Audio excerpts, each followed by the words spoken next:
Okay, Very good. I'm not sure if you can see me. I cannot. I'm going to promote you to the panelist. If you could accept it. Okay.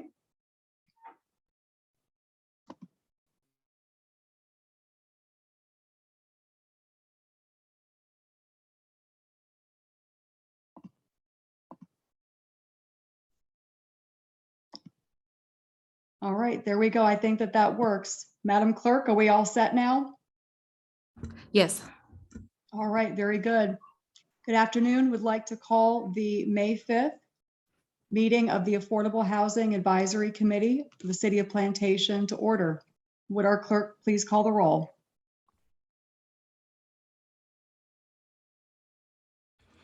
Cordova, Present. Seraphine, Mr. Levington,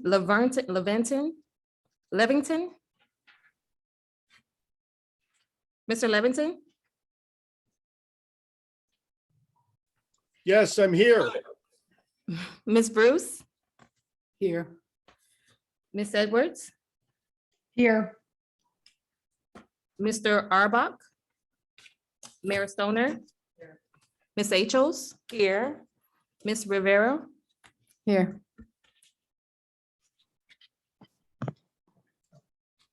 Madam Clerk, do we have a quorum this afternoon? yes. We do. Thank you very much. I want to apologize in advance. At the beginning of the meeting, I got a call around 3:50 that my 2.5-year-old, who's sitting here on my lap, was running a bit of a fever. So like a working mom, had to go and pick up Buzz from school. So he is also joining our meeting this afternoon. And that's why I'm not there in person. But I wanted to thank everyone for coming to the meeting today. Madam Clerk, we will entertain a motion from one of the members to approve the April 7th meetings minutes as emailed. Do we have a motion? So moved. Thank you. Mr. Leviton has moved the acceptance of the minutes. Do we have a second? Mayor Stoner made the motion. Mr. Levington made the second. I apologize. I could not hear. No problem. Thank you. All right, all in favor? Aye. Aye. Aye. Thank you. We'll show the motion to accept approval of the minutes as presented. Before we get into the new business, we do have a new member. Would like to introduce Dan Leviton. I hope I'm saying your last name correctly. We'll turn the floor over to you so you can tell us a bit about yourself and your background and involvement or role with affordable housing. Well, thank you. I don't know if you want to turn my camera on as an attendee or not, but I've been in the housing business since 1968. I was a builder and developer in Chicago, have built Section 8 to 21D3, have built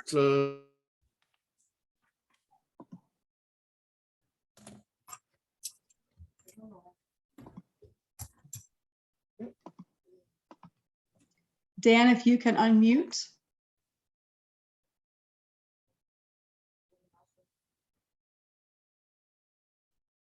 Did we lose Mr. Leviton? We did. Goodness, okay. Well, we'll give him a moment to hopefully rejoin our meeting. While he is doing that, I see we also, besides Mayor Stoner in attendance, we have Councilman Nick Sortel joining remotely. And I can't see, but I'm going to imagine as Councilman Fadgen in the audience. He usually attends all of our meetings in person. All right, very good. Mr. Leviton, are you back with us? If you can unmute, I'll return the floor to you so you can continue. You may have to unmute. trying There you to, go. there we go. There you go. All right, now I've got to turn my camera on again and we're all set. Here I am again. Thank you. Sorry for the technical issues. I've been in the housing industry since 1968, have built a number of low and moderate income housing developments around the Midwest, and moved to Florida in the 1980s, became a consultant to the housing industry, and I'm still involved in development of a number of different types of housing around the country.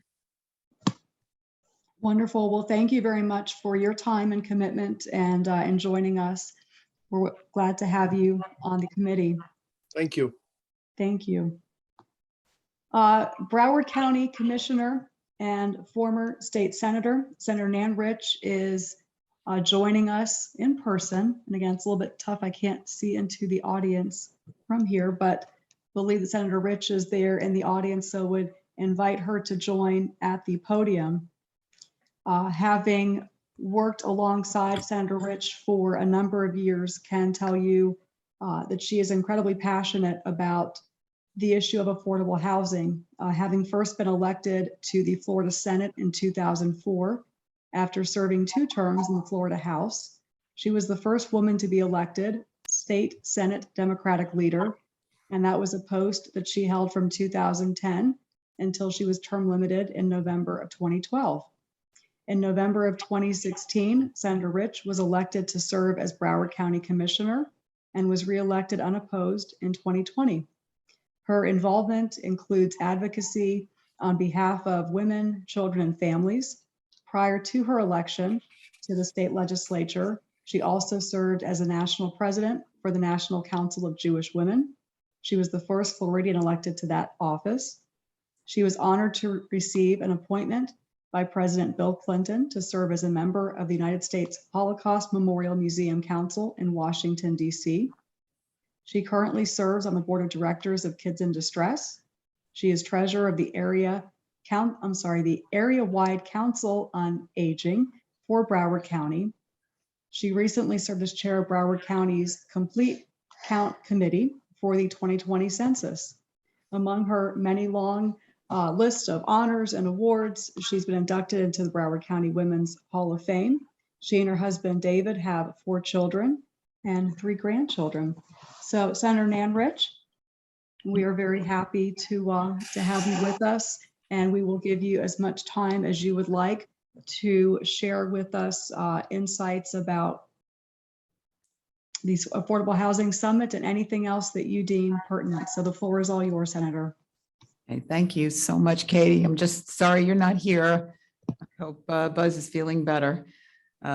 Miss you, but I appreciate the introduction and all the years that I had the opportunity of working with you. The one thing I can say about the census and what just happened with redistricting is that I lost Plantation. And my district got changed. So instead of going north of 595 with Weston and some small other areas, I ended up losing everything north of 595 and going back south of 95. So I went 595. So I went back to some of my Senate and House districts in Pembroke Pines and Miramar and Southwest Ranches. But you will always be my constituents and my friends, Lynn and Denise and everybody. So I'm happy to be here today, and it's very appropriate because we did have this affordable housing summit today, and Maud was there. Yes, thank you so much for being there.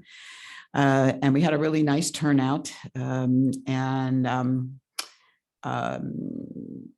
it's part of the Prosperity Partnership that's the Greater Fort Lauderdale Alliance has put together.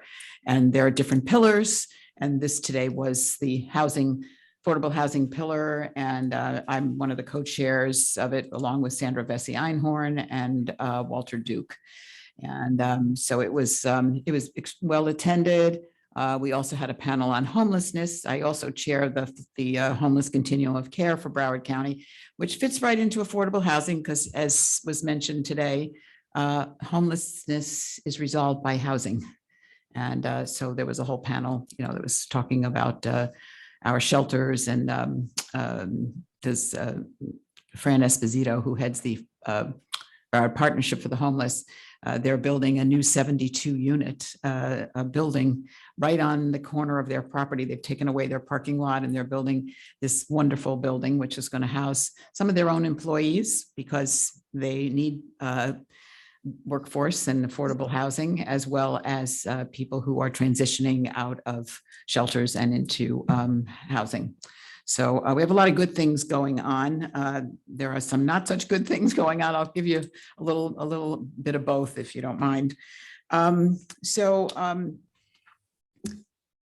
Murray, Dr. Ned Murray was there today, and he is the Associate Director of the FIU Metropolitan Center. He does tremendous work on needs assessments all across the state. And actually, I was able to get him to go up to testify at a committee in Tallahassee this year on affordable housing issues. And he did the needs assessment for the county in 2018.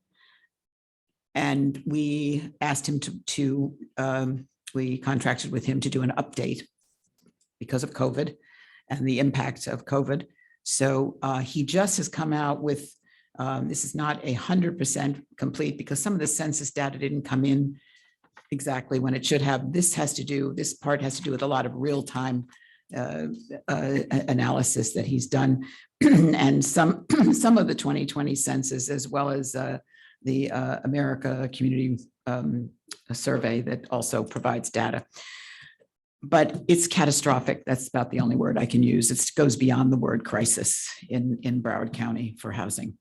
And you'll see, I don't have it all marked off because we just printed it up when I got back to the office. He had sent it out to everybody, and I will get a copy, sent to you all so that you can, pass it around and look at some of the statistics here. But I'll get to that in a minute. I wanted to just share kind of first a few statistics that that come out of the 2018 needs assessment. And that is that in 2018, only 12.7% of residents in Broward County could afford to purchase a home at the average median cost of a home, which was $360,000. Now, as of the end of March, the Florida Realtors came out with, and Dr. Murray validated it today, that less than 8% in Broward County can afford to purchase a house at the median cost level, which is now $545,000. $545,000. Just think about that. And so it's an increase basically of about 34% from before the pandemic. So we have the high cost of housing, we have low wages, and they both contribute obviously to the crisis. And on top of that, we have a very, very small supply of affordable housing in Broward County. The crisis it's humanitarian, but it's also economic. And one of the things that was really good today was the mix of people that were there. And I think you saw that, Maud. So you had nonprofits, you had government, you had educational entities. The new superintendent of public schools was there. It was held at Broward College, so President Hale was there. And then you had bankers and you had all kinds of business leaders. And I have to say that it's so important for the business community to get behind affordable housing, because they have a tremendous impact in terms of explaining to people what the economic side of this is if you don't provide affordable housing. And, one of the things is that, that businesses don't relocate to places where there's no place for people to live. And that's where we are today. And they all realize that. How it impacts the economy.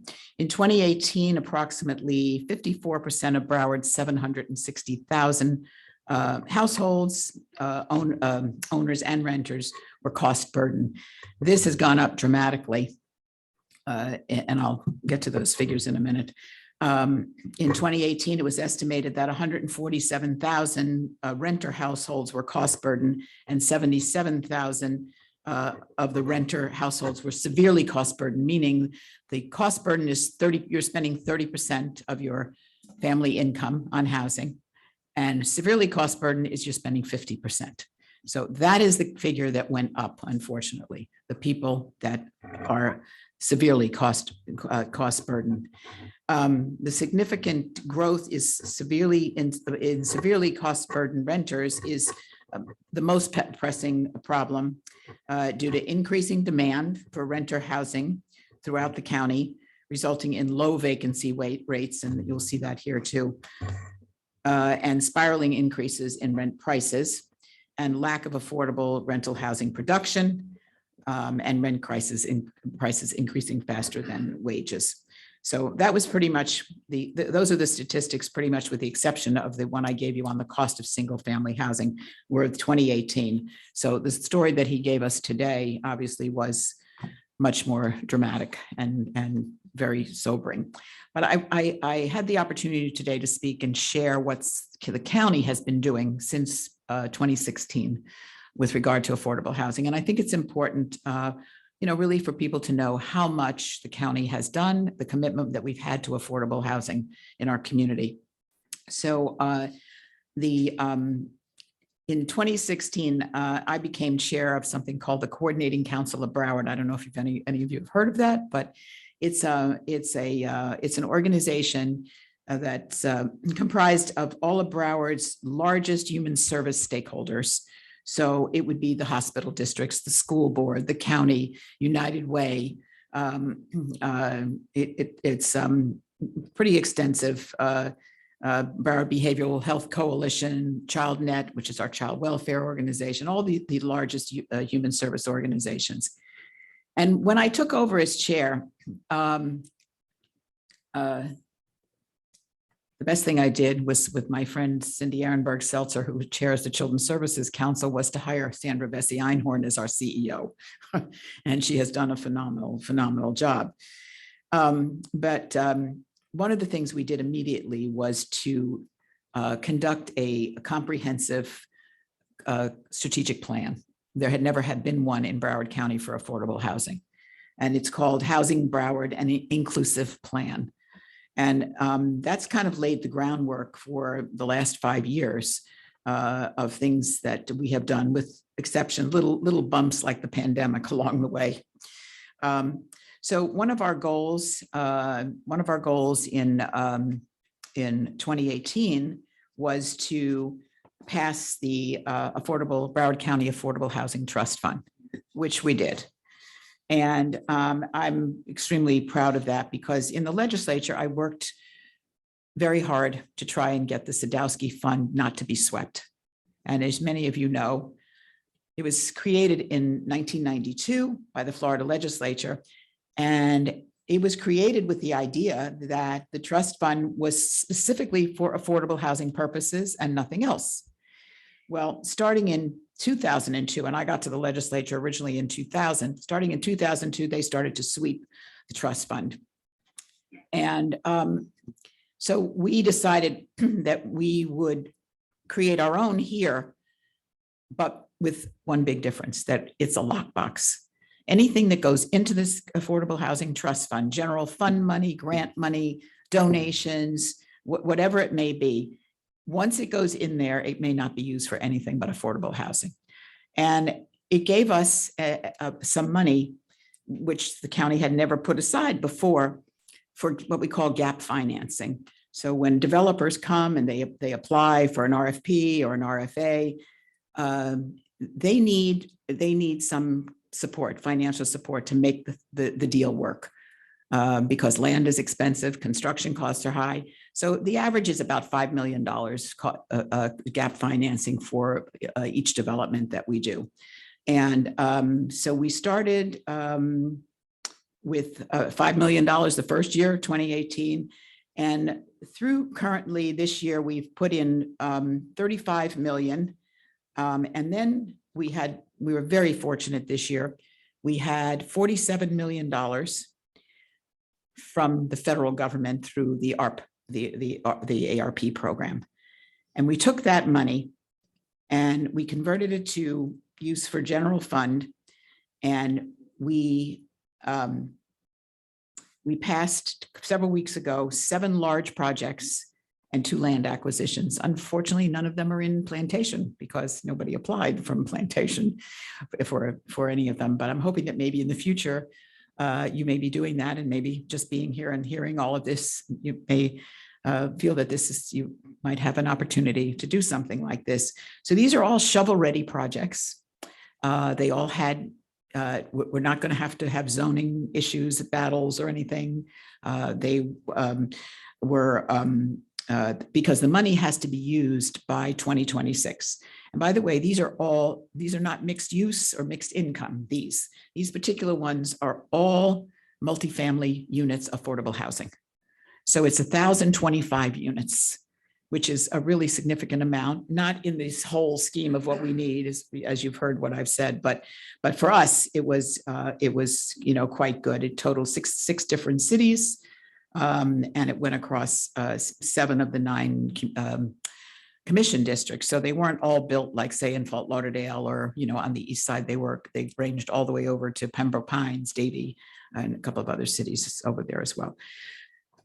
So given the extreme affordable housing crisis, this really is, and this was an extraordinary opportunity to provide, as I said, 1,025 units in Broward. Then we just enacted, and I will tell you this, which was an ordinance that I sponsored. It was modeled after the Miami-Dade ordinance. And we moved it along very quickly without having to set for a public hearing. Because it's important that we do this now. And this requires landlords to provide a written notification period of not the 30 days that has been in the ordinance all across the state, but this one is going to at least 60 days notice before the end of an annual lease if the landlord intends to raise the rent by more than 5%. And we know that the rents are going up if they're draconian. We had a woman testify the day we passed this. She was renting her house for maybe a couple of decades, I think, and her husband had just passed away, and she was on, fixed income, and they raised her rent from $1,350 to $1,950, and she could not afford it. She had to leave. So, and given the limited supply, as I mentioned before, this gives the tenant at least a little bit more of an opportunity to find an affordable unit or to negotiate an acceptable rent increase. We're trying to do everything we can at the county level to address the affordable housing crisis in our community. So even some of the smaller things, we're going ahead and passing them because it all kind of adds up to something maybe more significant. And this is especially because our legislature consistently preempts the local governments from implementing common sense regulation. I mean, there is not any kind of rent control or anything that any city basically can do in this state. So, but this is not something that was preempted. So we went ahead and moved on this one. Let me just see a couple more things. Okay, we have also made some changes to our land use and zoning requirements to encourage more affordable housing development and create more new units. So we're now promoting transit-oriented development and with an emphasis on affordable housing, offering obviously additional bonus units for putting things, along transportation corridors. We changed the formula for municipalities. I'm sure you're aware of this, but or I'm sure Mayor Stoner is. The calculation of affordable housing needs used to be that you could combine your very low, and moderate income needs together, so that if you had enough moderate to cover, then that would be it. You could say that you met the planning council requirements. And now we have divided it out. This was a recommendation from Dr. Murray, is that we get a better handle on what the needs are. And now the municipalities, when they come in for a land use change, have to come in with a breakdown of the 3 different categories so that we know exactly, because I think there are just 3 cities. I think it's maybe not right now after what's going on, but I think there are just 3 cities that have that don't have enough moderate, but none of them have enough low or very low. So, okay. And then let me see what else, anything else here that's, yeah. Okay. So, and then let me just mention about what we're going to be trying to do in the legislature this year on behalf of the county. So, advocacy is something it's like in my soul. So I go up to Tallahassee still to lobby on important things for the county, and we have our own team up there. So we're going to continue to try to modify the Sadowski Trust Fund statute formula to make it more relevant for today's needs. And when I say that, it's that currently the formula in the statute requires at least 65% of the awarded SHIP money, that's the state, the housing for homes, it must be awarded for home ownership. And the statute indicates that no more than 25% may be used for rental housing. Well, that may have been okay for 1992, but it's not okay for the needs of today. We are a built out, Florida is just one of large urban counties that are essentially built out. We don't have land to build 147,000 units here that are what's needed. We need flexibility, and we need every tool available to address the housing crisis. So, and in addition, of course, we're also going to try and get them to live up to their word, because if you might remember, in the 2021 session, the legislature passed a bill that was signed into law by the governor that permanently diverts 50% of the Sadowski Affordable Housing Trust Fund for non-housing purposes. And the legislature had promised not to continue to sweep the Sadowski funds, but their track record is pretty abysmal. And of course, this year they did sweep, and it's an interesting way that they did it. They created, some of you may have heard of this Hometown Heroes. Okay, so that's a non-existent program right now, okay? There was a bill, and the bill didn't go anywhere. One of the legislators, got a hold of it and was in a position to move it forward.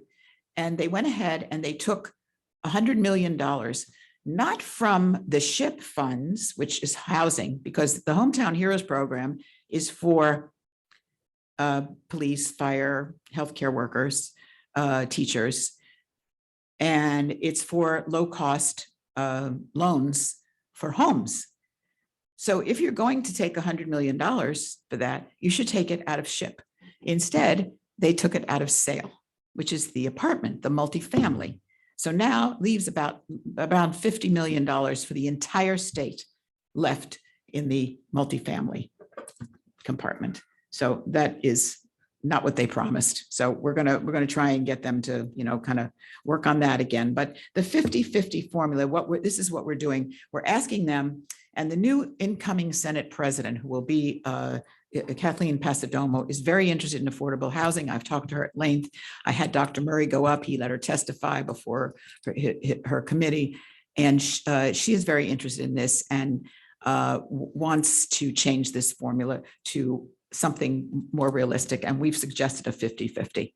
So that up to 50% could be used for one and up to 50% for the other. But the flexibility would be there. So if you're in a rural county and you don't need all the multifamily housing, you could use more of the money for single family homes. But if you're in Dade or Broward, or Hillsborough, or any other big urban county that really needs the multifamily, then you would be able to go up above that 25% that is in the statute currently today. So those are just some of the things that we're doing. And lastly, I just want to mention that we've made a really good start. We've done a lot of good things, I think, in the county, and we'd like to get all of our municipalities on board with us.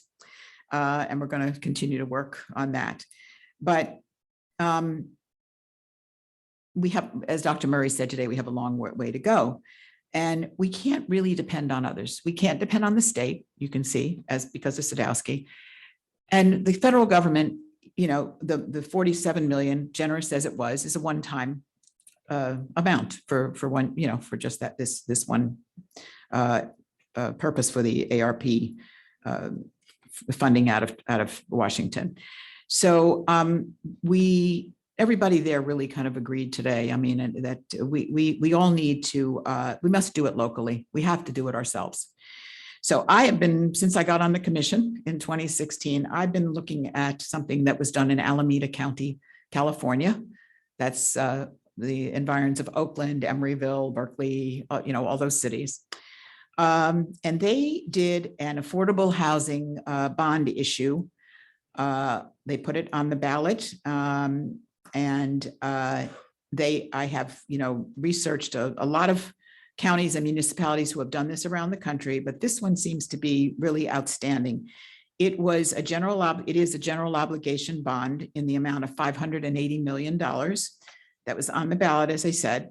It was passed in November 2016 by a 73% vote, 73% in favor and 26% against. Now that these are people that were willing, 456,000 of them were willing to tax themselves to provide affordable rental housing and prevent displacement of vulnerable populations, including low and moderate income households, veterans, seniors, youth aging out of foster care, persons with disabilities, homeless, all the things that we're using for our funding as well. And the measure provided also that its proceeds would also be used for home ownership as well, and renovation of existing homes, which is very important. As a matter of fact, one of the things in Dr. Murray's study that's scary is that the number of homes in Broward County that were built more than 50 years ago, before the changes after Hurricane Andrew, the building changes, and they are so vulnerable. And we had Robin Wright was on one of the panels today, and he heads up rebuilding. Yeah, he does a great job. And they've over the past few years, they've done 435 renovations of homes. And that was included in their bond issue as well. And we include that in our funding as well. But it's kind of scary when you think about all those homes that, you know, and they replaced windows and impact windows and doors and, you know, all roofs and all different kinds of things. So it was you know, it's interesting to see. But the business community is very interested in this, and we're going to begin to look at it, and hopefully maybe we'll be able to do something with it. I understand that Palm Beach County has been looking at it, and they're looking at a $200 million bond. And I don't think that's enough, knowing what I know about the 100,000 plus that we need. And this one right now, when it's complete, it's supposed to be 8,500 units. This Alameda County one, and so far they've done 3,800 units since it was passed. So lots of things out there. We have lots of needs, and again, we need to take responsibility here in our community locally to try and do the best we can.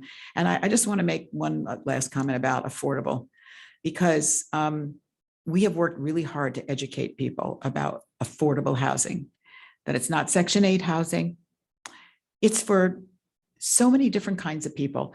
You know, everybody in our workforce almost, when you look at the figures today now of what you have to be earning in order to not be cost burden, you have people that are in certainly all of our service sectors, hospitality, childcare workers, go down the list. It's just unbelievable, the numbers of people who need affordable housing.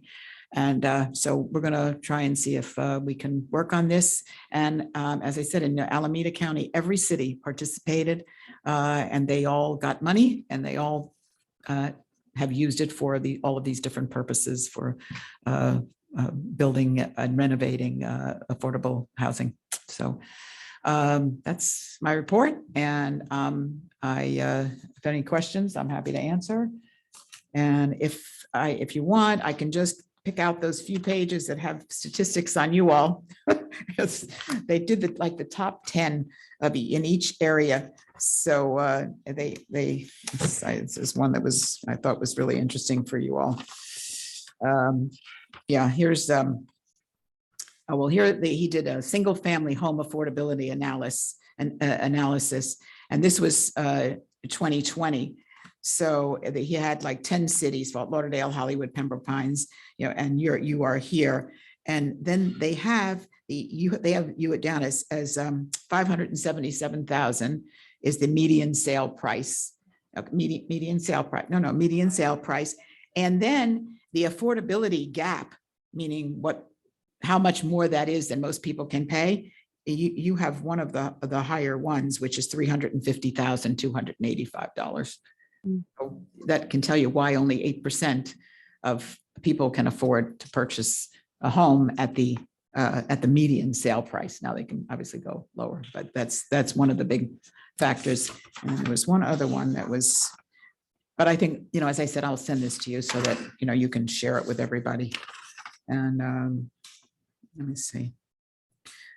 Yeah, you are listed. Actually, you had the highest rate of vacancy of any. It's low. It's 2.4%. Yeah. Yeah, that you had the highest. Hallandale, Hollywood was 1%. Cooper City was 1%, 1.6. Pompano Beach 1.5. Fort Lauderdale was 0.6. Yeah, so very, very low vacancy, rates in the county. And then let's see. Oh, and then rents by submarkets. So 1 bedroom. And I look at this in 2018 when he did this study. The average 2-bedroom was $1,902 in Broward County. It is now Plantation is $2,648. So it gives you a sense of what's happened to the rents. And you're not the highest one either. You've got Fort Lauderdale's $3,300 for a 2-bedroom apartment. Pembroke Pines, Miramar, $2,600. It's like I said, it's quite dramatic, and it just is something we need to kind of really begin to work hard on. So locally here and help people who need it. Madam that's it. Yeah. Chair, may I beeped in, but you don't have the little thing right there beside you. I don't. Thank you for that. Mayor Stoner, you're recognized. Thank you. So I think about this a lot, and I try to come up with different scenarios because it's a big bucket. It's huge. Huge. How do we tiptoe into this? As you indicated, we're basically dealing with infill.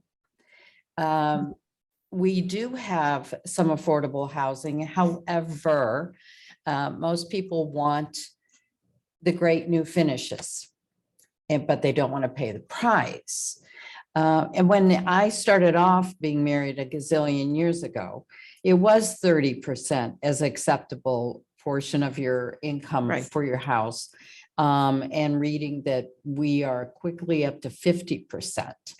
But Well, that's two different things now. Remember, that's cost burdened and then severely cost burdened. yes, Okay, because Yes. 50%, when they're saying severely cost burdened, you have to think about people's transportation, their food, their childcare, all the other things, yeah, healthcare that they Right. may not be able to afford. 30% is the highest. That's cost burdened.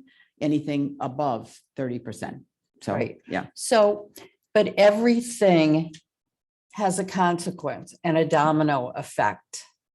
Is there one or two pieces that seem to be the right place to start and fix? Is it education, trade schools?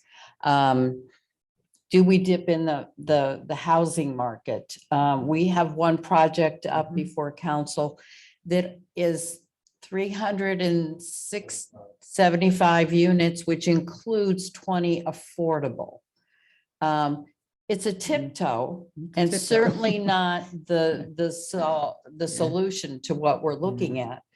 But when they did the study, how did they determine what amount of affordable housing each city could bear, the capacity? Is there any? Because Well, quite they don't- honestly, we haven't had anyone come in Yeah. here and ask for assistance with affordable housing, not one builder. It's interesting because, well, the number one could be, maybe you don't have, I mean, I know you must have land. You have some land. Of the city? Yeah. No, we don't buy and bake. No, I don't, but land that's, for sale Some, or- but it's yeah. not a visible vacancy. It's Yeah, gonna take yeah. an entrepreneur to assemble and then build versus a parcel of 20 some acres that already exists. yeah, well, that's what happened with the 9 that we did. I mean, Mhm. 7 of them, that we were amazed that the quality, caliber, the experience of the affordable housing developers that responded to the RFA. It was amazing. And that's why I had to work really hard with our former administrator, to say, listen, we need all of this $47 million because we've got 9 developments here Okay. that are, that are ready to Right. go, Right. Now, I guess I can't answer. I mean, I know that just the infill piece, there are people like Habitat for Humanity that scour looking Yes. for, for infill pieces, and they are building a 78 unit project right now. But those are going to be few and far between because of the fact that they're single family, So that's why we're pushing more like we did here with these 9, the multifamily units. And they are all over the county, yes. They're all over the county. We have Pembroke Pines. We've got 2 in Pompano, 1 in Lauderdale, 1 in Hollywood, 1 in Davie. I think the last one. Anyway, they're all over pretty much all And of it, there which made seems to me feel be, good because it's not only going just back to Lauderdale or Yes, something yes. like that, right? And we've heard about the one off of Peters Road, that's 1,000, which has, and while that's not within our city per se, Yeah. it's within a mile It's of within our a mile, yeah, property right. boundaries. Right. And a lot of people are concerned. And I know we have Mhm. tried to have conversations with those developers and we're getting closed doors. We're not getting and being able to have a conversation about what's coming in and that we can really take a look at it. And can we do something to tweak it a little bit so Yeah, that it's a yeah. little more palatable? Yeah. And so I'm a Well, little in sad. order to get the gap financing, they have to do certain things and we're not allowed, because the legislature is preempted, we can't mandate, for instance, at the planning council, I sit on the planning council, but we have almost everybody that comes in now does a 15%. If they're not doing all affordable, which all of these that we're doing, these are all affordable. Okay. But they'll come in and they'll voluntarily say, okay, 15%, Of their affordable. project. Yeah, of the project would be Okay. affordable. So that's pretty much the rule of thumb right now is the Gotcha. 15%. Yeah, yeah, So that goes through all of the groups. Gotcha. yeah, yeah. Well, Okay. you can specify, but we try to ask people to just kind of do, some of all of them. So you don't just leave, And one of them how out. Some of them- quickly are they filling up? As quickly Oh, as you as finish quick, them? as quick, yeah. Yeah, as quickly as they get finished, they're filled. So has there been a decrease in the impact on the county? Now that you have the so-called homeless in their own places, or is No, it we continuing? no, I wouldn't say that yet. Not yet. Yeah, we just started a landlord initiative, recruitment initiative. I chair the homeless continuum of care. Yes. We just started that. And we're getting a lot of landlords that are coming in. It's hard because they can raise the rents. And Sure. so, and we're just working with HUD to raise our rate that we get reimbursed up to the market rate. Because otherwise we're in a very bad position there, with not being able to go above Right. that rate for the, for the low, very low or moderate, couldn't go above it. But now we're looking at, we're going to get approval to do that, which will help. Yes. And then, we've had a problem because of COVID. You have a lot of, our shelters were down to 25% capacity because of COVID. We had Right. to separate people and a lot of people didn't want to come into the shelter, so that was very tough because people were living in their cars, sad. But now we're back up to about 70% capacity at the shelters. And then, we're looking at the rapid rehousing and the permanent supportive housing. And that's why, we need to build these units because, Right. we need to have places. And it's not only for them, it's mental health. It's when you go to look at the Barra Behavioral Health Coalition, you have people coming out of all kinds of programs. They have to go into some kind of a supportive care, kind of a So if we program. provide all that, do we provide some kind of training or education so that they can in fact increase their earning capacity? Yeah, I'll tell you, as a matter of fact, when Fran Esposito presented today, she talked about in the new building, which is 72 units, they've got all kinds of technology there and training to help people be able to increase their level of competence, whether it's computers or, whatever it might be. Yeah, I mean, that has to go along with it. That's the supportive part of it. Carrefour is another one. It's a nonprofit developer. They are terrific. I'm sorry, what was the name? Carrefour, CARRFOUR. Okay. They're going to be building we got this through. It's on the Howard Foreman campus in Pembroke Pines, and it's a 100 units for young people who have mental illness. It was sponsored by NAMI because their parents worried about and some of these, they're not kids, they're Right. 38, they're 40, they're, Right. and so they're going to be building that on that campus, which is a really good project. They're a very good nonprofit developer. Good. They did the Wilton Manors senior housing Mhm. that has supportive services as well. So certain populations, you have to have the supportive services. Others, it's straight Right. affordable housing. Right. Yeah. Okay. Thank you so much. Okay. And I will Madam put you Chair, in if I touch may. with Ralph Stone and we'll see if we can figure out some ways to kind of bring you into this Appreciate fold. that. Yeah. Edwin, I think you had a question. You're recognized. Thank you. Good afternoon. Ms. Good Lee. afternoon. First of all, thank you very much for all the effort you are putting and helping the community. You're welcome. My pleasure.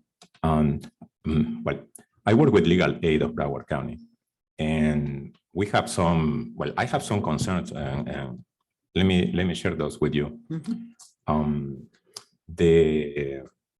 To start with the ordinance 2022-21, it's my understanding that doesn't help any tenant right now. That what? I'm Because sorry. the benefit of the rental notices is only towards leases that start on May 1st of this year. No. Ours is starting right now. And anybody that has a lease, no, that's not our ordinance. Our ordinance starts now. And so anyone who has an annual lease, they cannot, the landlord has to notify them for a minimum of 60 days Yes. before they can, before they leave or they evict them or whatever, if the lease is up. And that's what my concern is, because I understand the intention, but when I read in that the provisions of this article shall apply prospectively from May 1st, 2022, and shall not apply to or supersede the terms of any residential tenancy or renewals where the terms are binding on landlords and tenants that existed prior to May 1st, 2022, means that if I have right now a lease, I cannot use this. I think that was more of an impairment of contracts issue, and then figuring when the ordinance goes into effect, It's hard to go back to Yes. what something would have happened in February. So you look at it and figure going forward, this is the. I understand that. I just required- want to precise that the effect of this is because I've seen and it generates expectations on the people. So our role now is to clarify for everybody, every member in the community, that because the commission did something good moving forward, they Moving cannot forward. affect the right of contracts No, they that can't do people that. had when they enter into these leases.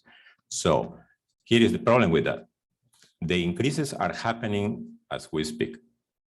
And unless that is another thing that I want to mention, if there is a new lease, then the landlord/owner can ask for any money at this point. That's not a rent increase. That's just the money that is requested. So Right. that's one concern that we have. And again, our And role we- is to clarify those. And as I mentioned, we are prohibited by state statute, by the state, Mhm. preempted by the state from having anything to say, you know, about a person can, when the person leaves, they can raise their rent, you know, and get a new tenant into whatever they want. I mean, we have no rent control of any kind.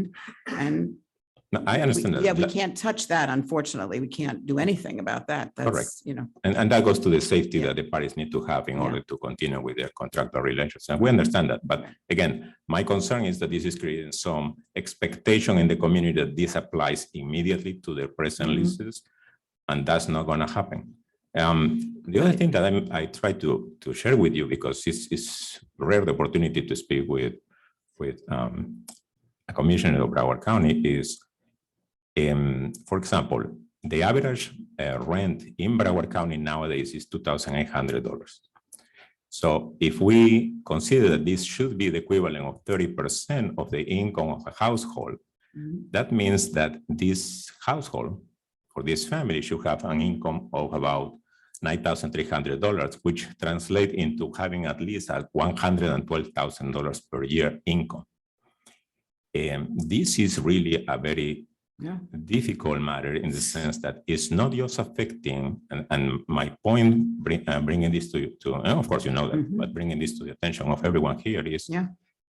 this is not that we're talking about affordable housing for people that is not too predisposed to work or do their No, effort on these their are part. people that are working. Yes, Yes. and we're talking about teachers, firefighters, paramedics, even police officers, Mhm. attorneys, of course, legal aid attorneys. I know that for sure. So all of this, again, presents a huge problem because Right. we do not have a clear concept of what's affordable housing. Sometimes we think that affordable housing goes to just the people that is in the low spectrum of the range of income, but it's not the case anymore because of the increase on rents. And this is the other thing that is very dramatic. In 1950, you were able to buy a house for a less money that you were going to spend on buying 2 brand new cars. In 1970s, the investors were not involved on that and whatnot. But since the 80s and the 90s and so forth, there has been a more active participation of investors on this. Now, why is the problem that is being created nowadays? In the 1950s, 60s, 70s, the families were able to gain equity from this investment in a house, and the middle class, that we are mostly all part of it, the middle class was able to obtain a loan from a bank, giving this Yeah. ownership as a collateral, or they were able to sell the house or whatnot, and they were benefiting the family as getting this loan for paying student loans and colleges and whatnot, or starting a business. But here is the problem nowadays. It is. Investors have realized that prices, regardless of that, the up and downs, are going to keep growing. And now they are investing on buying houses, meaning even if you qualify for a loan, you cannot buy cash for this property that you want to buy. Since you cannot, then you are outside of who is the prime group of acquiring houses. What's the problem with that? The problem with that is that the families that cannot afford to buy that will have to rent with a higher amount of money. But more importantly, they are losing all the equity in those 15 or gap. 20 years. Meaning, we exactly. are becoming a nation of Mhm. renters in which the middle class is going to collapse. Yeah, well, this is, I mean, there are articles, I read all these articles in the paper, really, it's a whole issue about the wealth gap because people are not able to buy homes and invest in them. And especially, in where we live, I mean, all the studies are showing that we are the most unaffordable place to live, not only in Florida, but the nation. So, it is sad because, the whole idea of, and I understand when, people say, but, the idea is to own your own home. And that's the American way, American dream. And it's very hard today, especially when you look at what I just said to you. I mean, if it's $577,000, so 200 and some odd thousand, $60,000 is the gap. Someone can't afford to do it. And it's very sad. That's why I think Habitat for Humanity, for instance, I use as an example, they are doing some wonderful work because, they're building homes and people that would have never had the opportunity, are moving in with their kids. It's such a wonderful thing to see, but it's small. It's a small, we just need to find more, I think anything people to do counts. that. That's my approach Yeah. because we're not going to be resolving this problem, which is massive. It's not a local problem or a state level problem. No, It's no. massive. Yeah. And besides, again, the problem with affordability is that it's not affecting only the really low income class families, is Mhm. affecting middle class as well. And we are noticing that on any possible aspect. And at Legal Aid, we used to have a universe of clients, and that has changed dramatically, mostly during the pandemic. Professionals start asking for our services because they were not able to, they lost their jobs because of the pandemic, and they were not able to go back to the levels in which they were making money before. In some professions, yes, they have recovered, but in some others, they are not. Services is a really terrible thing now. Yeah, very terrible. Well, you bring up some really good points, and we'll, I'll bring them all back. We're looking, for solutions, and we're, try as hard as we can. Thank you. And yeah, okay. All right. Senator Rich, when we're also talking about areas where we are built out and we don't have the infrastructure or the availability to, build maybe a 5 or even an 8 acre type project for multifamily apartment rentals, et cetera. And we're looking at the need to, put more, again, inventory and give people a mix of options, whether it's a single family residence or a condo.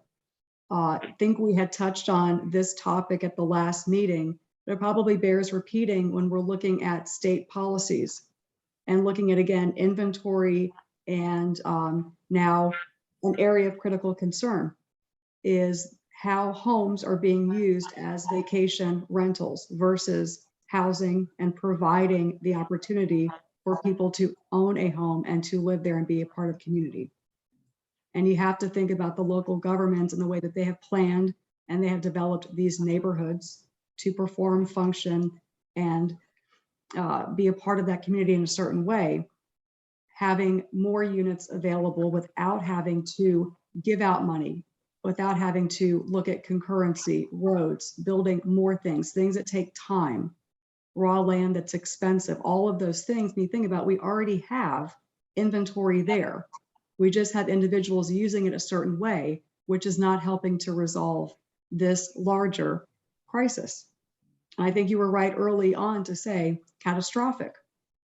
And years ago, when we had people that were underwater, individual property owners who maybe had to relocate, who had a situation, divorce, whatever, they could not sell the home for whatever reason. That ability to rent a home certainly filled that need, but that dynamic has changed. And I think the vacation rental homes have morphed into something very different than what people in the legislature like me supported them for years ago.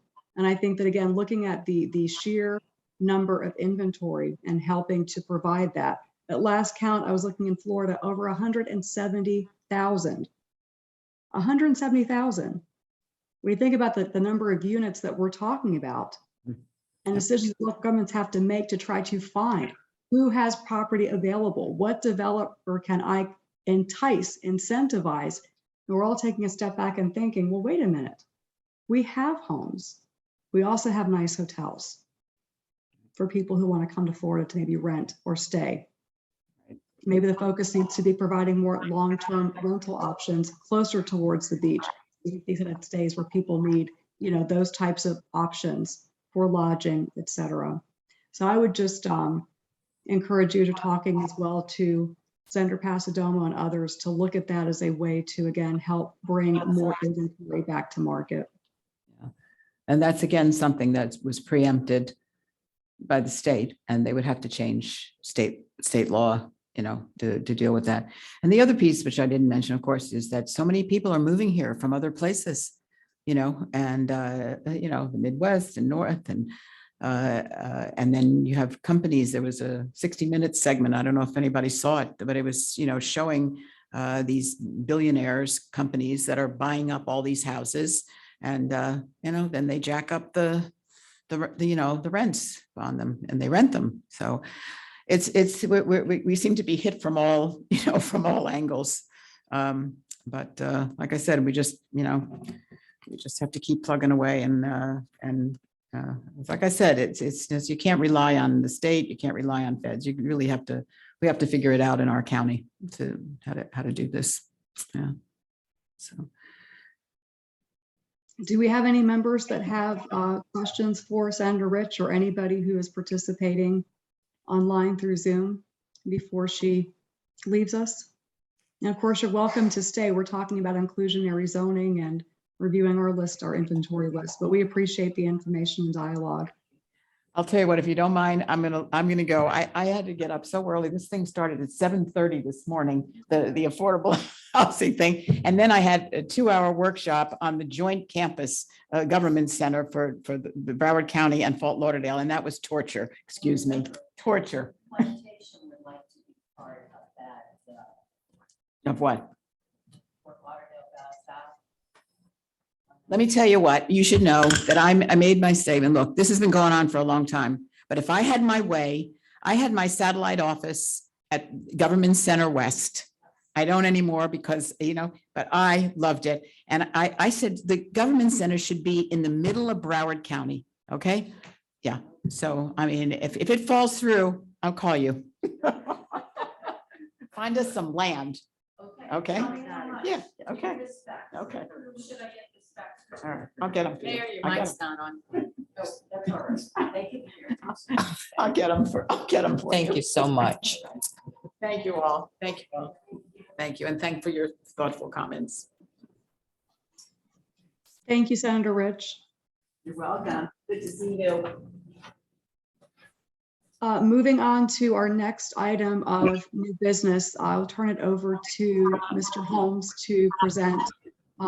I would ask for a bit of indulgence just because the inclusionary zoning topic is so interesting and fun. I think that could make up one whole meeting in and of itself, just to walk through a lot of the questions that have been asked are somewhat addressed in that bill. And there was also one of the questions that Mayor Stoner had hit on, which is the training, the education, making sure that those individuals who are the beneficiaries of programs. So I think we can also incorporate that into the next meeting, what's already available and how they can be performing better. I think that's a really great question as well. Mr. Holmes, I'll turn it over to you. I know you wanted to present on the list of city or public owned land, so we can include that as part of our discussion and check that box. Okay. Good evening. Thank you, Madam Chair. For the record, Dan Holmes, Planning, Zoning, and Economic Development Director. I found the discussion that we were just having very interesting. I can tell you, I just returned the other day from the National Conference of the American Planning Association out in San Diego. And I made it, I guess, my point this year, because you can have, you can kind of have your little areas that you want to kind of specialize in if you're more interested in affordable housing or transportation related issues.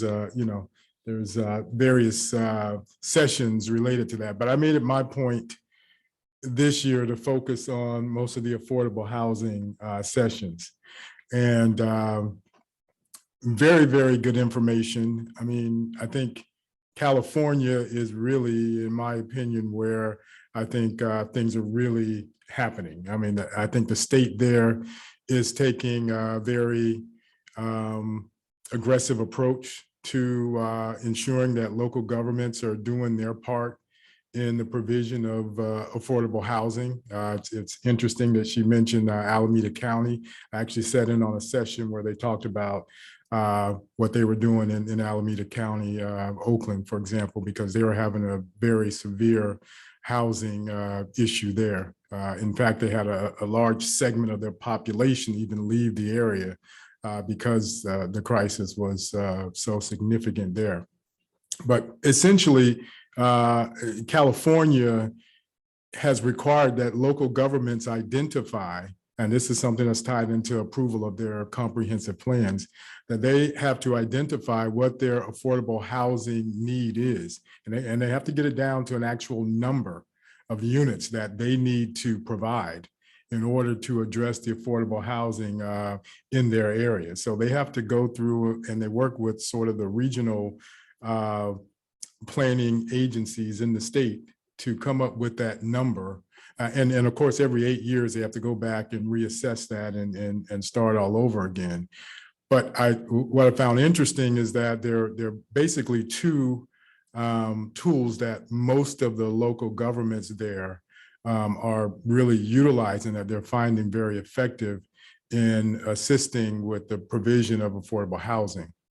One is inclusionary zoning.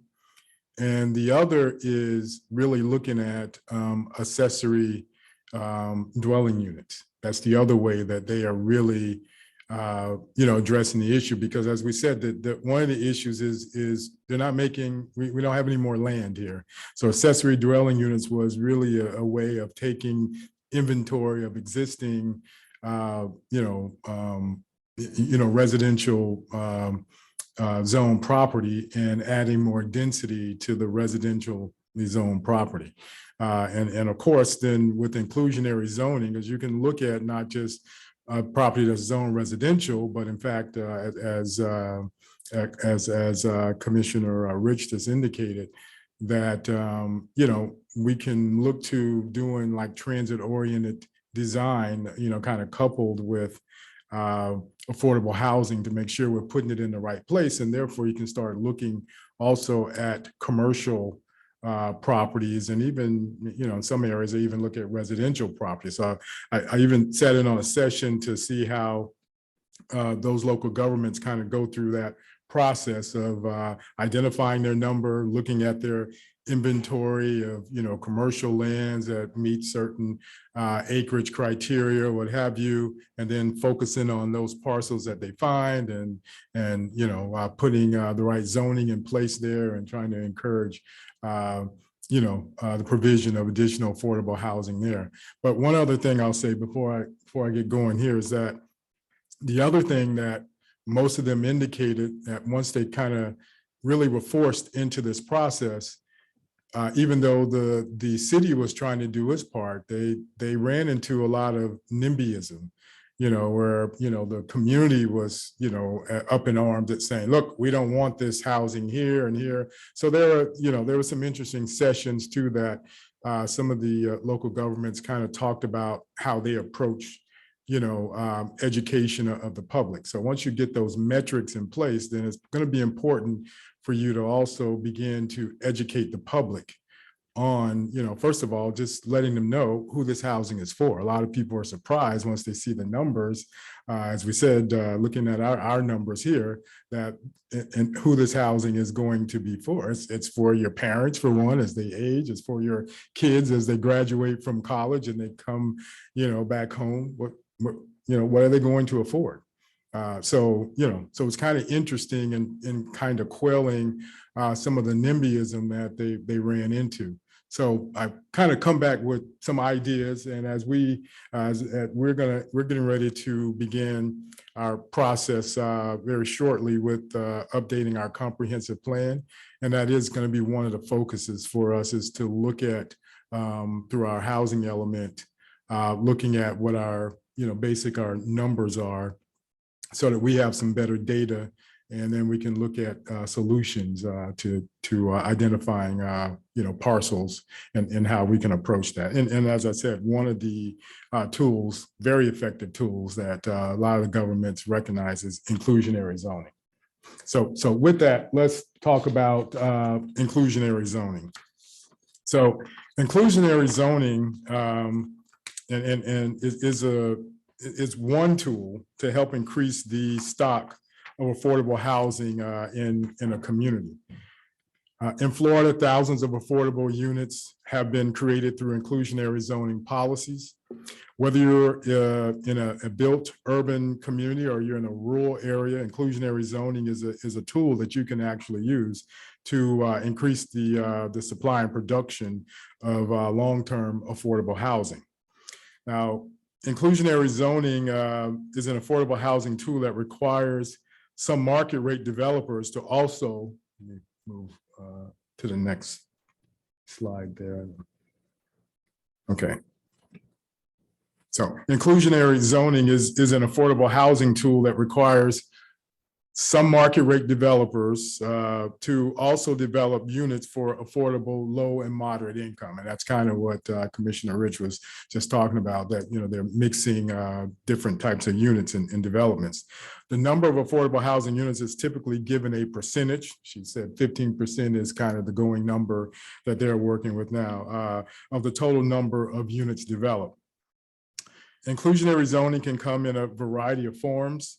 Inclusionary zoning can be an ordinance that covers an entire jurisdiction, an overlay district over a redeveloping area, negotiated development agreement, or other method. And as I said, with some of the NIMBYism, once you can, kind of identify where it's going and the most appropriate location, what I saw a lot of cities that I saw presentations on out in California, they're using more of the overlay district method to focus on certain areas. And that also helps to quell the community, because there are, areas that they think that we should not be providing this type of housing. So that was one way of them dealing with the public. And I will say, interestingly enough, just a side note here with accessory dwelling units, what a lot of the cities found that once they started doing trying to promote the accessory dwelling units,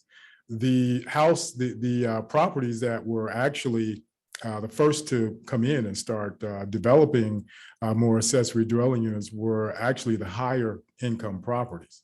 And there's a reason for that, because of affordability. A lot of more moderate income people were not able to afford to add the accessory dwelling unit to their site. And then they, but there's some ideas also for that, but I'll reserve that for when we talk about accessory dwelling units. That's one of the other areas that we have to address as part of the statute here.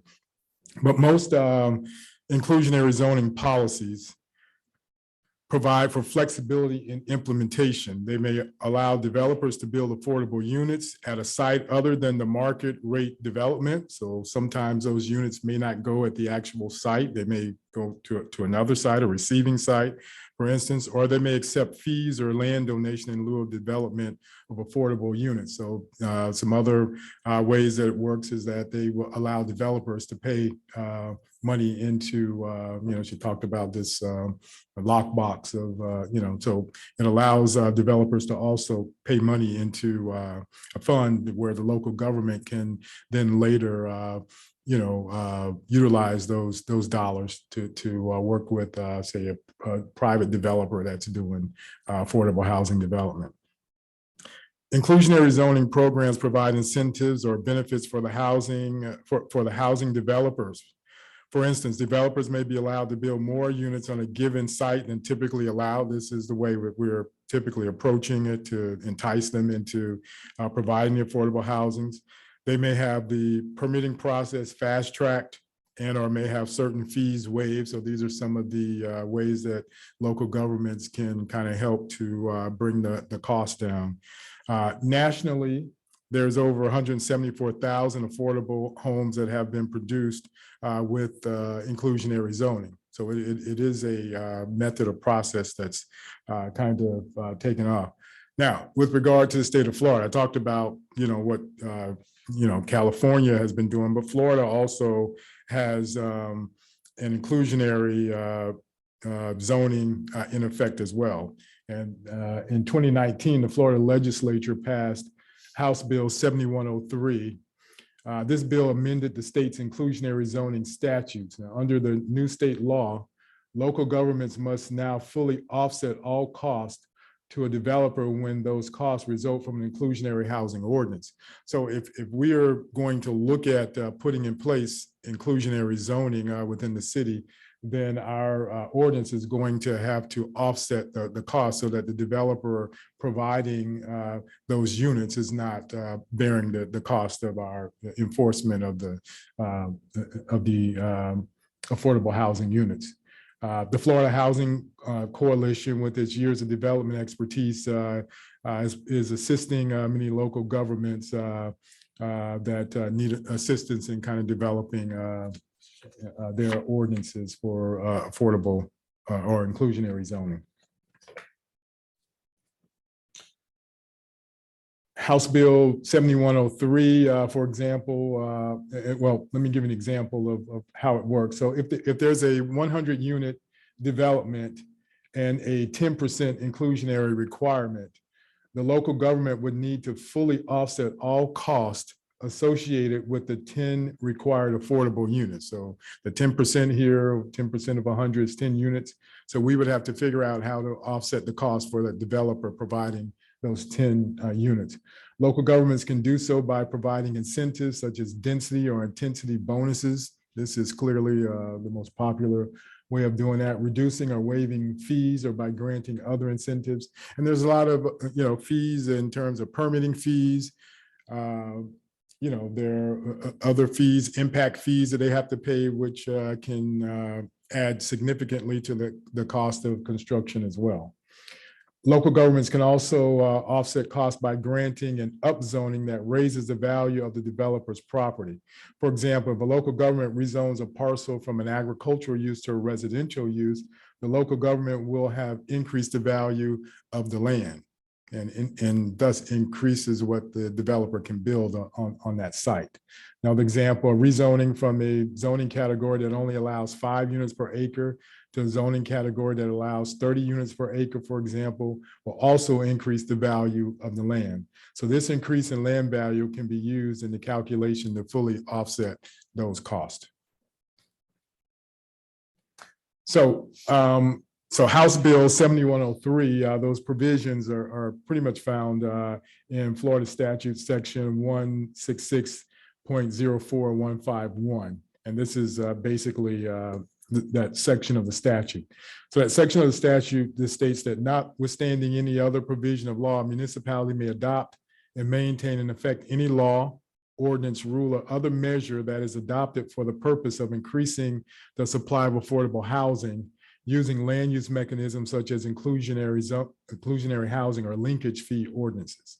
An inclusionary housing ordinance may require a developer to provide a specified number or percentage of affordable housing units to be included in the development, or allow a developer to contribute to a housing fund or other alternatives in lieu of building the affordable housing units. An affordable housing linkage fee ordinance may require the payment of a flat or percentage-based fee, whether calculated on the basis of the number of approved dwelling units, the amount of approved square footage, or otherwise. So if you develop a linkage fee, you have to kind of develop your method or manner of collecting that fee.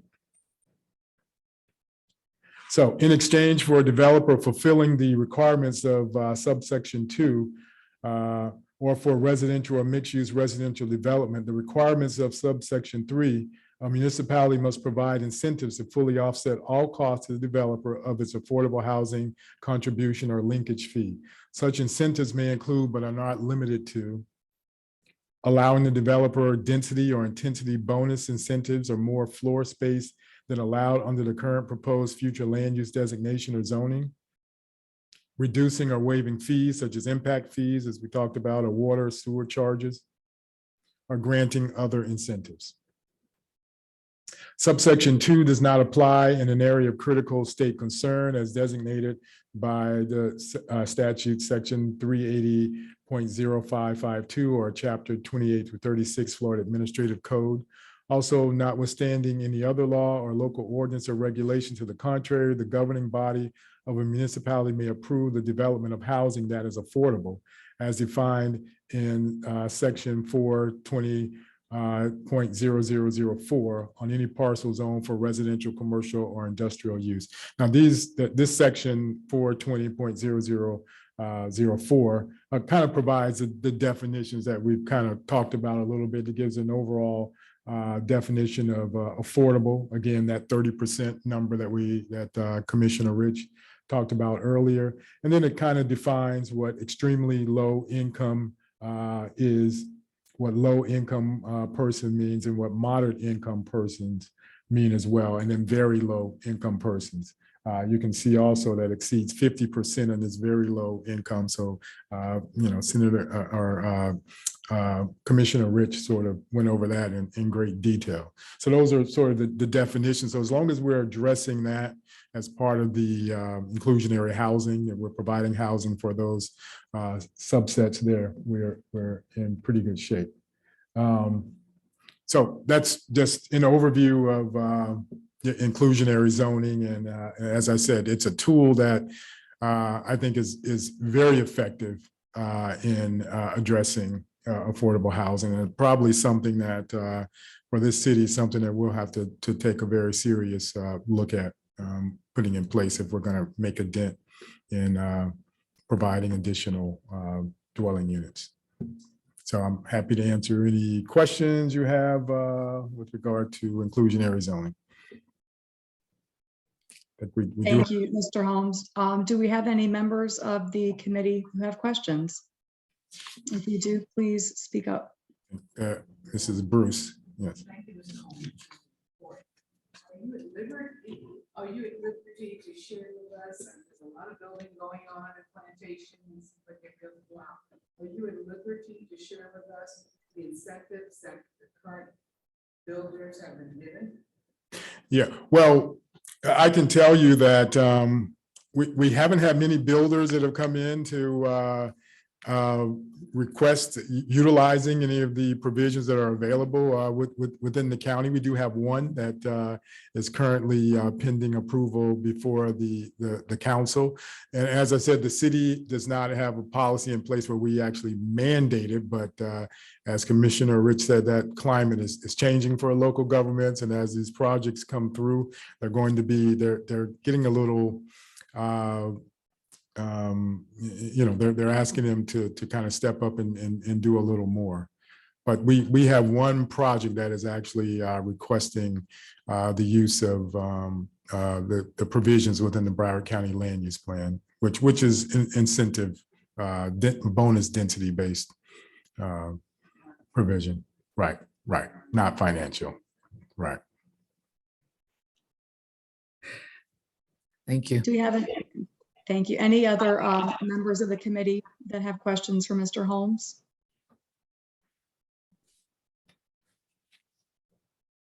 All right. Dan, thank you very much. Thank you. And I don't know if we were doing the vacant land or. If you're ready to present, we'll go ahead and let you continue from there. Okay.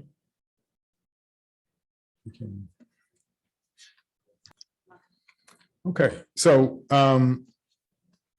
as you know, one of the requirements of this committee is to kind of do an analysis of vacant land so that we can see what's available in terms of the vacant land owned by the municipality that is kind of maybe a possibility to do affordable housing on. I'm sorry, yeah, that's me. So we've conducted our analysis. Now, the city owns thousands of parcels. Most of the parcels that the city owns are basically a right-of-way parcels. So they're not going to be parcels that are even suitable for us to even begin to look at. So what we did was we kind of parsed out those parcels that were right of way, and we kind of identified within the city those other parcels to just kind of go through and be consistent with the statute to take a look at. So overall, we identified 22 parcels that are owned by the city. So the first parcel here is sort of an area that's part of the wetland area and volunteer park. So, and you'll find that many of the parcels that we own are, many of them are park parcels. So they're not going to be viable for us to really utilize for the development of affordable housing. So the second parcel that we looked at, there was a very small parcel adjacent to the Jacaranda Lakes, that you see here, which is very small parcel. Again, it's not a parcel that's going to be feasible for us to consider as a prospect for development.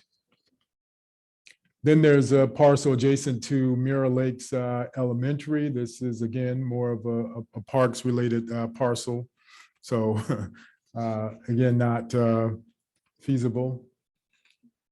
The fourth parcel is adjacent to the city utility plant. Now this is a Sunrise Boulevard here. Plantation High School, I think, is a little north of here. So the city has utility right here, and the city also owns this parcel. We get dozens of calls. I mean, since I've started here in 2016, I can't tell you how many calls I've fielded from developers calling and wanting to purchase this. But the utilities department has identified this as a parcel that will probably be needed to expand the utilities infrastructure in the future. So it's not really a parcel that's viable for us to take a look at. Then there's a parcel, Liberty Tree Park, of course, again, a park that the city owns. This parcel is located off of Green, what was the 43rd Avenue? Yes, you can see it here. It is a residential parcel. Give you a closer look at it here. So it's a small parcel, but you're not gonna, you can maybe build a single family home there. You're not gonna get much density out of that. And plus you have to be cognizant of the surrounding development there as well as a single family. And this is the seventh parcel, another parcel that's in the vicinity of single family development located here. This is Northwest 3rd Court. If we get a closer view of that as well, so you can see there. But you can see the street here. Again, it's not a parcel that you're going to get much density out of. This is the 8th parcel that we identified. This is located on Northwest 79th Avenue at the entryway here. Again, not a viable piece. This is a very small parcel that you see here. Maybe you can build a tiny home there. However, there's no access to the parcel, so it's adjacent to the FPL substation as well. This is another parcel, North Hiatus Road. There could be some possibility here, but it's still a very small parcel. So you won't get much in the way of any significant density there. This is a parcel that's located at the intersection of Broward Boulevard and North State Road 7. This is the Wawa that's located there. So this is a parcel that the city owns here. This is number 12. This is 41 East Tropical Way. So this is in the eastern part of the city, but again, this is not really a viable parcel for development as well. And then this is a park this is 595. And so there's a park parcel located at the very southern part of the neighborhood here. I think a Terra Drive.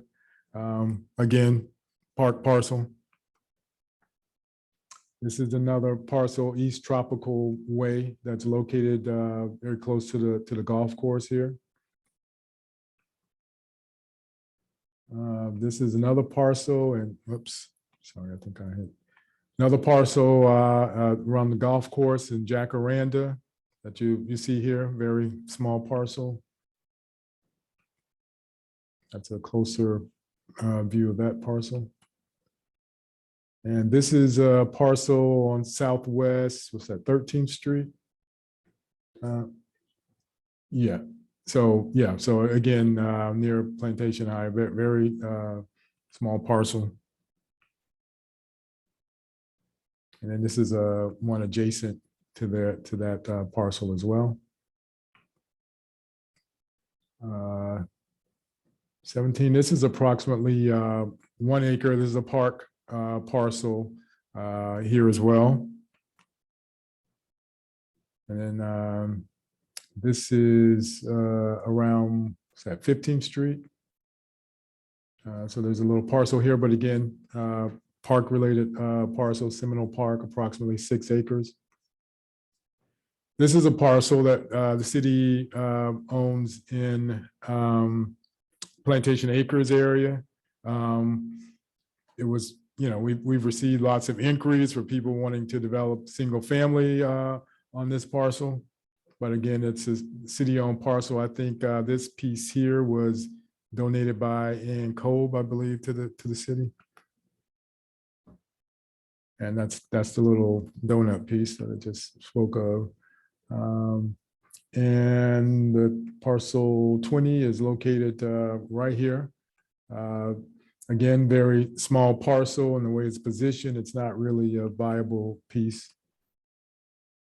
You see a closer picture of it there. And this is the parcel that's located on 21st Court. This was this parcel as well? I forget what the designation is. Plantation Acres. Okay. Yes. Yeah, that's right. Okay. And then this was a CRA. This is a property that the CRA owns along Peters Road, and we're actually currently looking at this parcel for development of affordable housing on it. So we are actually pursuing that on. So this was the one parcel that we were able to find that we could probably do something on. But as I said, so we've gone through that inventory, and so it's very small parcels here and there, and they're not very viable parcels, or they're either park parcels that are part of the city's park inventory that we need as part of our comprehensive plan. So that's our vacant property analysis. So I don't know if there's any questions. Madam Chair, if I may. Yes, Edwin, go ahead. You're recognized. Thank you, Mr. Holmes. Thank you, ma'am. We heard Commissioner Geller presented to the city this idea that in order for affordable housing to work, it has to be close to a traffic area. Otherwise, it's not possible to consider that the problems with transportation will allow people that qualify for affordable housing to reside there. From these properties that you just mentioned, from this land that you just mentioned, is there anything that is close to an area, other than the one that is above Wawa, because I don't think that's gonna work. Right. Yes. But that's probably the only one that, if in trying to locate it close to transit. But as you said, it's not very feasible. In my opinion, I think that probably the city is going to have to take a look at, and this is very similar to the project that we have on Sunrise Boulevard, where you can begin to look at parcels that are located along major arterials where there are, and these are probably going to be more commercial type parcels where you can kind of do mixed use type development on, a transit oriented development type use on, that's closer to bus routes or what have you, where persons would have access to transit. In my opinion, I think as we kind of work through this, we're going to be kind of identifying parcels that are going to be probably closer to some of the major arterials that are probably more commercially zoned as opposed to residentially zoned. If I may, another question. The last land that you show is CRA in Peters Road. That it's on the west side of 441 before you reach Peters. It used to be a palm tree nursery that is being leveled now. Yes. And is huge. It's like about, I will say, I'm not an engineer or architect, but I would think it's at least 20 times bigger than the one, this CRA. Is that a property that is private? It's private and it has an approved plan for it. In fact, the reason it's being leveled is because they're in the process of developing the approved site plan, which is for assisted senior living, basically. Interesting. Sure. Thank you. Thank you. Do we have any other questions from members of the committee? Yes, Maud Bruce. Yes, ma'am, you're recognized. Thank you. Mr. Holmes, the property at 8601 West Sunrise Boulevard, I was at a commission meeting and I kept hearing a lot of comments about it. So I rode over Yes. there. I mean, that is a large piece of property. Yes. And I said, wow, this would be great. Affordable housing here. And, at today's summit, they said that affordable housing was more or less a negative connotation. So they wanted us to say housing affordability. Yeah. That's a large. Yeah, I've said affordable housing today, but I like to use the term either Understand. attainable or Yeah. workforce I understand. housing. But yeah, you're right. And that's one of the things that you have to be cognizant of because a term affordable housing, it conjures up what in people's minds, really what we think of as public housing. And Exactly. we think of these Project. old- right, exactly. Right. But I So- rode over to 8601 and I was surprised how large that property is over there. Right, And I mean, there could be many buildings. I said, I wouldn't mind living here. right. That So- is huge over Yeah, there. it's a big piece. Yes, it is. Can we and- consider that? I mean, what would it Well, take? it's under consideration now. As I said, there is a developer, he's been approved by the Planning and Zoning Board, and it's actually going to the commission next week. Oh, it is. So Okay. for consideration, and there is a component of that would have a certain percentage of, affordable housing, attainable housing. Attainable. Okay. Workforce housing, if you would, as part of that. All right. But thank- it's as we Yeah. as it's kind of moved along, again, I think some of it is educational, and I think some of it could be the amount of development that they're putting on that parcel as well. So I think there's kind of two things there that it's kind of garnered some opposition along the way. All right. Thank you. All right, any other questions or comments from the committee members? For the members of the public who are participating through Zoom, are there any questions for Mr. Holmes? All right, Mr. Holmes, thank you very much. We have one person. Oh, we do? Okay, I'm sorry. It's a little hard I can't see we have a attendee who is raising their hand. Yes. All right, Hey, can you guys hear me? all right. Hello? Yes. Yes, we can hear you. Go ahead. Please Okay, introduce thank you. yourself for the record. What was that? Please introduce yourself for the record. Hi, my name is Max Goldstein. I'm a resident of Plantation. I would have loved to be there in person, but I'm on a little vacation, decided to tune in virtually. I just have a quick question, which is, we know that housing, just like anything else, it's a market, it's supply and demand based. And the reason that it's going up and up and up is because we don't have a supply of any homes, really. We have a very low vacancy rate. Affordable housing is a component, but market rate housing, if we can build more of it, it would also lower prices as the market gets saturated. And the way that cities develop over time normally is that properties get redeveloped and increase in their density naturally over time. But we've zoned most of the city for single family. We've locked in a certain number of units and we're not allowing for most of the city to increase. And I know that people have attachments to single family housing and whatnot, and they're attached to the neighborhoods that they grew up in. But wouldn't it make sense to start opening up the city to do ADUs like Director Holmes was saying, or to increase with gentle density like duplexes, triplexes, to try to get that market rate housing into saturate it? Because affordable housing is great, but we have, from Steve Geller's previous presentation, we've got 14,000 people moving in yearly to Broward County, and we can't build 10,000 affordable homes every year to meet that demand. We need to increase market rate housing too. So I don't know, obviously inclusionary zoning is part of that, but shouldn't we look at starting to rezone and increase with gentle density, like larger tracts of land, not just vacant land? I'll field that one through Mr. Holmes's presentation earlier.